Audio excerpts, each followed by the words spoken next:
Here are three numbers that tell a difficult story: 92, 16, and 49. According to CSO Insights, 92% of the Fortune 1000 are increasing quotas. In fact, individual sales quotas have gone up an average of 16% this year.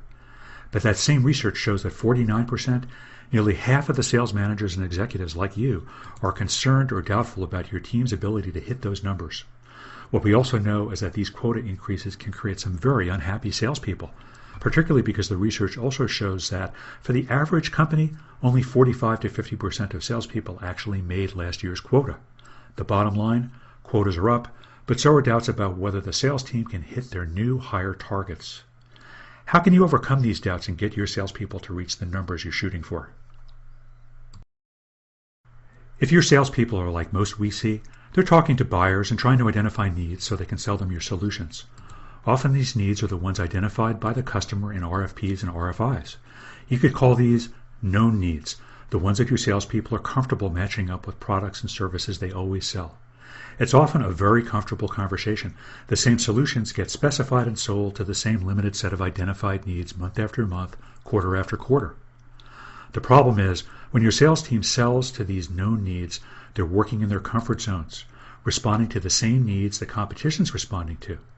It's a trap, because when you're selling to the same needs as your competitors with a similar set of solutions, your customers can't see the difference, and your negotiations end up focusing on one thing: lowering the price. It's a prescription for a low-margin, unprofitable book of business and for missing quotas more and more often.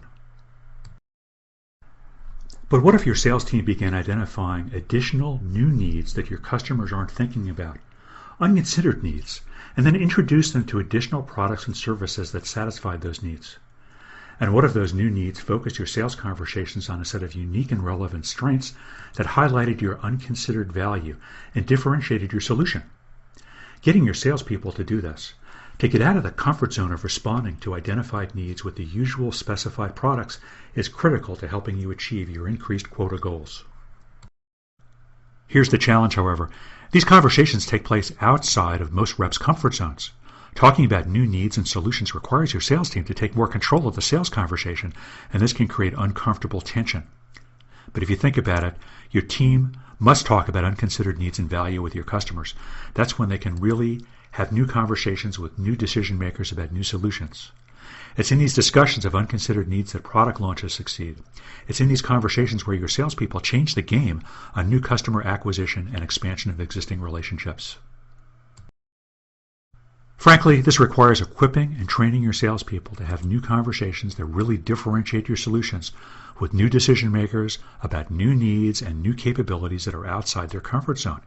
It demands that your salespeople and their managers practice and get good at what are new counterintuitive conversation strategies that help buyers discover their unconsidered needs and how those needs connect to more of your products and services.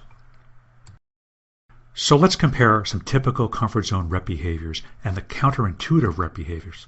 As we've said, comfort zone reps respond to customer-stated needs, the same ones the competition responds to, when they should be identifying unconsidered needs that connect to your differentiated value. Taking this a step further, comfort zone reps ask what we call so-so questions, the same old questions your competitors ask, when they should be asking more provocative questions that get the customer looking at their problems in new ways.